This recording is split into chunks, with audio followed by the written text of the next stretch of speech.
தமிழ்நாட்டில் இந்துக்களின் வழிபாட்டு உரிமை பறிக்கப்படுவதாக மத்திய அமைச்சர் அமித்ஷா குற்றச்சாட்டுக்கு முதலமைச்சர் ஸ்டாலின் கண்டனம். தமிழ்நாட்டில் என்ன நடக்கிறது என்பதே அவருக்கு தெரியவில்லை என விமர்சனம்.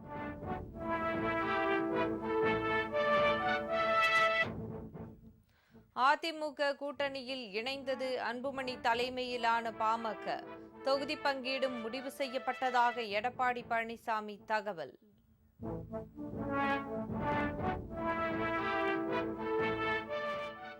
விஜய் பெரிய அரசியல் சக்தியாக உருவெடுத்துள்ளதாக பிரவீன் சக்கரவர்த்தி கருத்து.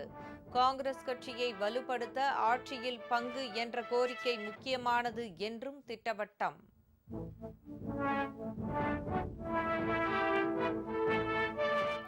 திமுக அமைச்சர்கள் மீது அதிமுகவினர் ஆளுநரிடம் புகார் கொடுத்தது தேர்தல் நாடகம்.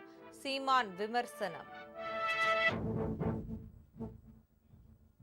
புதுச்சேரியில் பெண்களுக்கு வழங்கப்படும் உரிமை தொகை 1000 ரூபாயிலிருந்து 2500 ரூபாயாக உயர்கிறது. முதலமைச்சர் ரங்கசாமி அறிவிப்பு.